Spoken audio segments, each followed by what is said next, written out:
El Señor esté con ustedes. Y con tu espíritu. Del Santo Evangelio según San Lucas. Gloria a ti, Señor. En aquel tiempo Jesús fue a Nazaret, donde se había criado. Entró en la sinagoga, como era su costumbre hacerlo los sábados, y se levantó para hacer la lectura. Se le dio el volumen del profeta Isaías, lo desarrolló y encontró el pasaje en que estaba escrito: El Espíritu del Señor está sobre mí, porque me ha ungido, para llevar a los pobres la buena nueva, para anunciar la liberación a los cautivos y la curación a los ciegos, para dar libertad a los oprimidos y proclamar el año de gracia del Señor. Enrolló el volumen, lo devolvió al encargado y se sentó. Los ojos de todos los asistentes a la sinagoga estaban fijos en él. Entonces comenzó a hablar diciendo: Hoy mismo se ha cumplido este pasaje de la Escritura que ustedes acaban de oír. Todos le daban su aprobación y admiraban la sabiduría de las palabras que salían de sus labios, y se preguntaban: ¿no es este el hijo de José? Jesús les dijo: seguramente me dirán aquel refrán: médico, cúrate a ti mismo, y haz aquí que tu propia tierra todos esos prodigios que hemos oído que has hecho en Cafarnaúm. Y añadió: yo les aseguro que nadie es profeta en su tierra. Había ciertamente en Israel muchas viudas en los tiempos de Elías, cuando faltó la lluvia durante 3 años y medio, y hubo una hambre terrible en todo el país. Sin embargo, a ninguna de ellas fue enviado Elías, sino a una viuda que vivía en Sarepta, ciudad de Sidón. Había muchos leprosos en Israel en tiempos del profeta Eliseo. Sin embargo, ninguno de ellos fue curado, sino Naamán, que era de Siria. Al oír esto, todos los que estaban en la sinagoga se llenaron de ira, y levantándose lo sacaron de la ciudad y lo llevaron hasta una barranca del monte, sobre la que estaba construida la ciudad, para despeñarlo. Pero él, pasando por en medio de ellos, se alejó de allí. Palabra del Señor. Gloria a ti, Señor Jesús. Nos sentamos un momento. Es importante el darnos cuenta que muchas veces nosotros prejuzgamos, y cuando prejuzgamos estamos cerrando la oportunidad, estamos cerrando el poder conocer a los demás. Si nosotros vamos a ver a los demás y vamos a dejar esas etiquetas que ya alguien más puso, o que nosotros ponemos simplemente de ver a la persona, ya no vamos a tener la capacidad de poder conocer. Cuando alguien ve a una persona, por ejemplo, hay una señora que tiene una cara de enojona, y hombre, y así como que tú la ves y dices: no, hombre, esta señora es pero bien enojona. Pero cuando empiezas a tratar con ella, cuando empiezas a hablar y le das la oportunidad de irla conociendo, pues nomás es la cara lo que tiene. Porque la señora es muy accesible, es muy simpática también. A mí me ha tocado escuchar personas que de repente ven alguna foto o ven alguna persona y dicen: no, hombre, tiene toda la cara de maleante. Ah, caray, ¿a poco ya nada más por la cara sabemos si es maleante o no?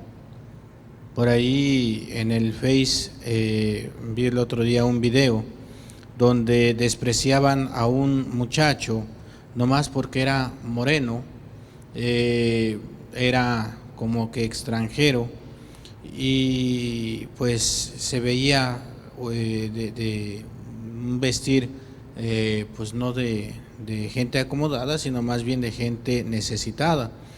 Y empiezan a rechazarlo, y estaba ahí una niña y le dicen: hazte para acá, no te vaya a hacer algo. Situaciones de esas. La niña iba a tener una cirugía, y la persona que le había donado el órgano, o que le iba a donar el órgano, para que esta niña pudiera tener vida era ese joven. Cuando la persona se da cuenta, la mamá de la niña, entonces sí lo empieza a tratar bien y todo, pero juzgamos por la apariencia. Por ahí hay un dicho que dice, ¿verdad? El hábito no hace al monje, y le ponemos, pero bien que lo distingue. Desafortunadamente tenemos esta capacidad innata de prejuzgar. Es lo que le pasa a Jesús cuando Él llega a su tierra, cuando llega para con los suyos, tiene ese obstáculo de que los demás creen que le conocen. Y cuando yo creo conocer al otro, ya no me dejo sorprender por las cosas que el otro pueda hacer, que el otro me pueda ofrecer.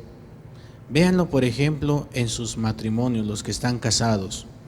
Cuando eran novios, todo era hermosísimo, y ay, qué bueno que sabes hacer esto, y ay, me sorprende que sepas hacer esto, y se casan, y a lo mejor viene todavía esa sorpresa, pero conforme va pasando el tiempo, ya lo conozco, ya la conozco, esto, el otro, para acá, para allá, y no siempre somos los mismos, vamos cambiando, vamos madurando.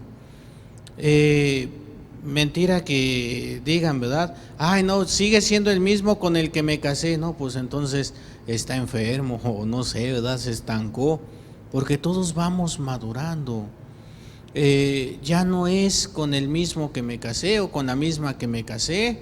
O entre las amistades, ¿verdad? Ya no es el mismo amigo de hace 10 años o la misma amiga de hace 10 años, porque vamos cambiando, la experiencia de la vida nos va haciendo cambiar, pero a veces no permitimos eso. No, si yo sé muy bien de qué pata cojea este, si yo sé muy bien que esto no puede hacer, no, esto imposible que lo haya hecho fulanito. Y a veces no cambiamos nosotros o no hacemos las cosas porque sabemos que no confían en nosotros. A veces es más fácil que te reconozcan tu esfuerzo, tu trabajo, tu empeño, lejos de casa, porque los de casa no te entienden, no te abren la oportunidad a que muestres ese cambio. Y entonces los únicos que van a salir perdiendo van a ser aquellos que creen conocer. Aquí le dicen a Jesús, ¿verdad? A ver, dice, todos le daban su aprobación y admiraban su sabiduría en las palabras, salían de sus labios, pero se preguntaban, ¿no es este el hijo de José? Jesús les dijo, seguramente me dirán aquel refrán, médico, cúrate a ti mismo y haz aquí en tu propia tierra todos esos prodigios que hemos oído, que has hecho en Cafarnaúm. Sí, se oye mucho allá ha hecho prodigios, ha hecho milagros, y aquí, ¿por qué no? Porque no le das la oportunidad. ¿Cuál es el requisito indispensable para que se dé un milagro? La fe. Pero estos que viven en Nazaret no tienen fe en Él. ¿Por qué? Porque lo conozco. A otro con ese cuento, lo conozco perfectamente. Ya cerramos ese camino, cerramos esa oportunidad. Y por eso Jesús va a poner dos ejemplos del Antiguo Testamento, dos ejemplos esenciales, ¿verdad? En tiempos de Elías, esa viuda en Sarepta. Cuando va Elías y va pasando por ahí, es una viuda que tiene un hijo y que le dice Elías, dame de comer. Esa viuda va a decir, nomás tengo un poquito de harina y un poquito de aceite, voy a hacer un pan para mí, para mi hijo, y después nos vamos a morir, porque ya no había nada, y la sequía estaba muy fuerte. Y Elías le va a decir, sí, haz lo que dices, pero primero hazme un pan para mí. Nosotros diríamos, pues que no le estoy diciendo que no tengo harina, que no tengo aceite, que me voy a comer un pedacito porque me voy a morir, porque ya no tengo nada, y todavía me estás pidiendo. Pero esa viuda salió de eso confió en este hombre y le hace su pan. ¿Y qué fue lo que pasó? Hemos escuchado esta frase: Dios no se deja ganar en generosidad. La harina le duró, el aceite no se vació hasta el día que la sequía terminó. Es decir, esta mujer al darlo, recibió. Y en el tiempo de Eliseo, que va a ser el sucesor de Elías como profeta, este leproso de Naamán, cuando llegan porque escuchan que hay el profeta de Dios, del Dios de Israel, y va este hombre desde Siria, no es judío, no cree en el Dios de Eliseo, pero sabe de la fama que hay, de lo que se ha dicho, va y le dice: cúrame. Y le dice Eliseo: ve y báñate 7 veces en el río Jordán. Y este hombre sale enojado: ay, pues si de donde yo vengo hay ríos mucho más grandes. Este es un riachuelito a comparación de los nuestros. Pero le dice el criado: bueno, señor, si te hubieran puesto a hacer algo muy difícil, ¿no lo hubieras hecho? Cuanto más esto que es muy sencillo, báñate en el río Jordán. Y Naamán va y se baña en el río Jordán las 7 veces y queda limpio de la lepra. ¿Por qué no los judíos que conocían a Dios? Porque no estaban preparados en la fe, porque estaban atados a que es que yo sé que no se puede, es que yo sé que no se va a lograr, es que yo sé que no se da esto. Pues no se va a dar. A veces, no sé si a ustedes les ha pasado, quieren pedir un favor, pero les da pena. Y me acuerdo que decía mi mamá: pues ve y dile, ve y pídelo. Y si me dice que no, pues ya tenías el no. Si te dice que sí, habrás ganado. Si te dice que no, pues te quedas igual, porque el no ya estaba. ¿Y cuántas veces ganamos el sí? Pero necesitamos salir de nuestro encierro. Necesitamos darle la oportunidad al otro. De lo contrario, no vamos a hacer nada. Ayer decía la palabra del Señor: aquel que quiera venir conmigo. En otro momento lo dice: aquel que quiera seguirme. Y da los requisitos del discipulado: que renuncie a sí mismo, que tome su cruz y que me siga. Les decía yo que muchas veces nos da miedo la cruz. Ay, es que pesa, es que es estorbosa, es que lastima, es que duele, es que... La cruz es lo de menos. Sí, les decía también, ¿verdad? Jesús, Cristo, es nuestro Rey. Y así decimos el último domingo del año litúrgico: Cristo Cristo Rey de Reyes. Ahora, los invitaba, ¿verdad?, a ver ahí a nuestro Rey que está en la cruz. Y les preguntaba: ¿nuestro Rey tiene corona? Y decía la gente: sí. A ver, ¿y la corona que tiene nuestro Rey es de oro? No. ¿De plata? No. ¿De joyas, perlas, piedras preciosas? No. ¿De qué es la corona que tiene nuestro Rey? De espinas. Si nuestro Rey es un Rey que pasó por el sufrimiento, también nosotros tenemos que pasar. Por ahí: ay, miren, vengan para acá paren de sufrir y ya no van a tener estos Eso no es el plan de Dios. El plan de Dios es que aprendamos a sacarle jugo al sufrimiento, porque en el sufrimiento está nuestra purificación, porque es en el sufrimiento donde está nuestra divinización, nuestra santificación. Es ahí. Hay que pasar primero por la cruz para poder llegar a la vida eterna. Y les decía en son de broma, pero muy en serio, ¿verdad? Nomás no lleguen ahorita a su casa y se peguen con el martillo y dicen: ay, acabo dijo el Padre que el sufrimiento abre las puertas del cielo. No, ese sería un sufrimiento inútil, un sufrimiento estéril.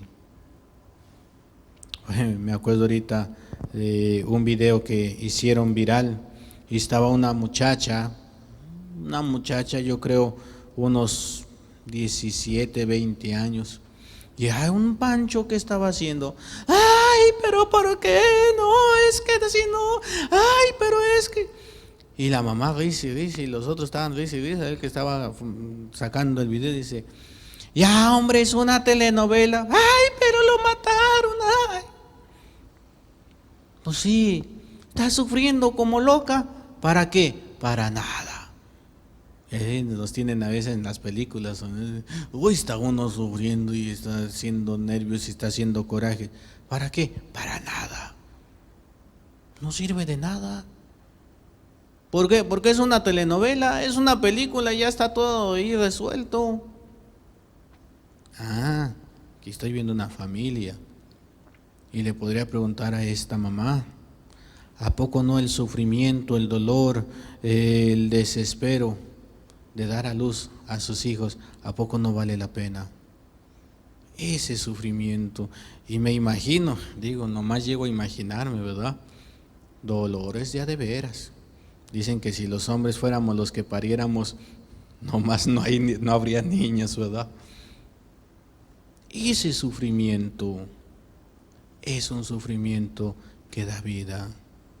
Y lo más bonito, pueden estar con todo el dolor, pero en cuanto ven al bebé, ¿qué pasa con el dolor?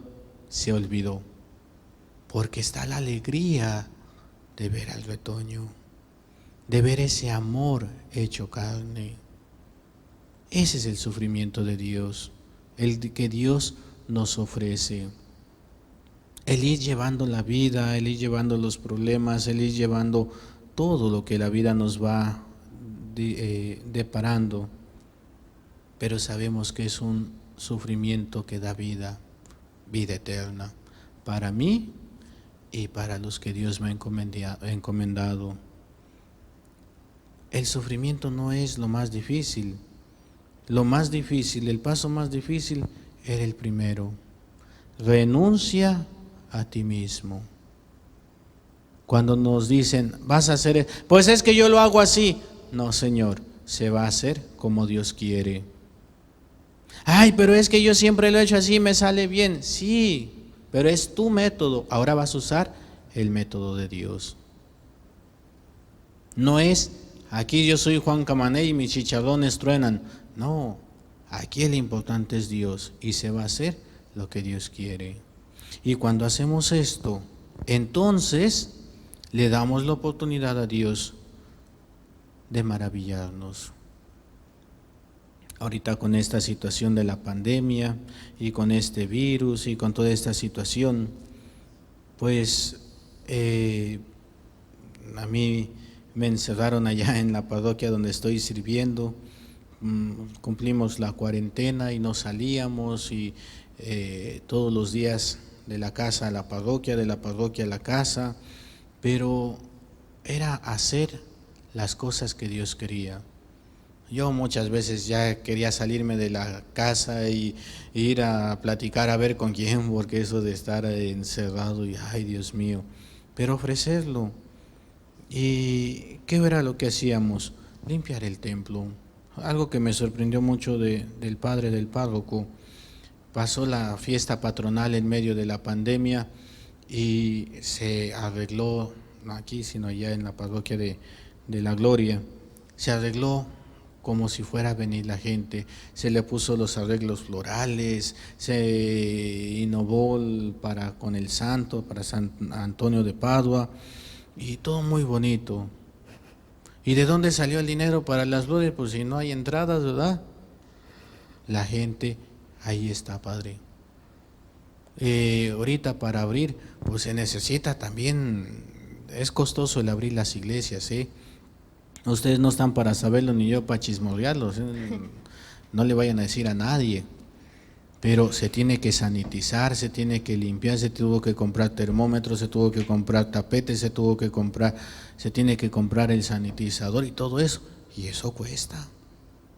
A veces la gente nomás cree que es cosa de abrir, no, pero haz las cosas que Dios te dice, como Dios te dice, y ahí está Dios. Llegó el momento en que ahí en la parroquia no teníamos dinero. Me dijo el párroco, padre, tenemos 200 pesos. es todo lo que nos queda, no hay más. 200 pesos. Dijimos, pues ahora sí vamos a tener que comer todo lo que hay en latas porque no hay de otra, ¿verdad?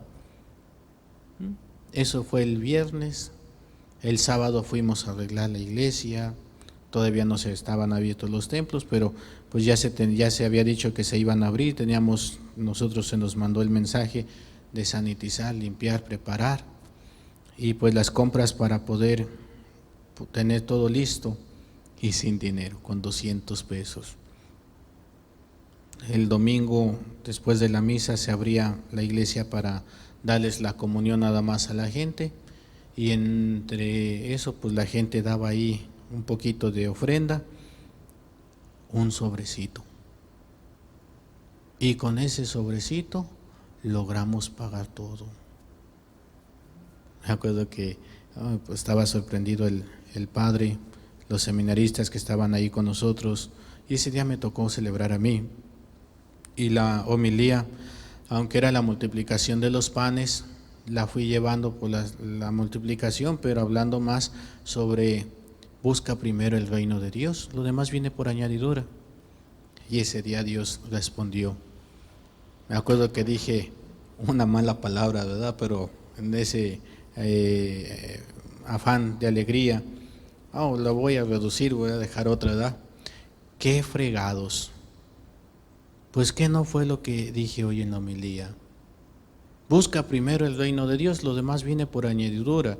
Hicimos las cosas de Dios, como Dios manda, como Dios pide. Y nos dijo el Señor, ahí está, para que no se preocupen. Así es Dios, así de maravilloso. ¿Qué es lo que nos falta?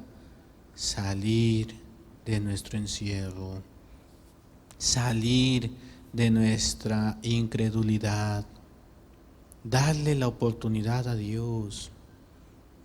Me da mucha pena, mucho dolor cuando la gente, ay Padre, es que soy tan pecador que yo creo que ni Dios me puede perdonar. ¿Sabes qué? No te va a perdonar. Y no por Dios, por ti. Porque le estás quitando el poder a Dios. Si Dios es el Todopoderoso, ¿cómo que no te puede perdonar tus pecados? Claro que lo puede. La pregunta es, ¿tú tienes fe? ¿Se acuerdan? En el Evangelio dice de ese hombre que va con Jesús y le dice, Señor, si tú puedes hacer algo por mi hijo. Y le dice Jesús, ¿cómo de que si tú puedes? ¿Acaso no tienes fe?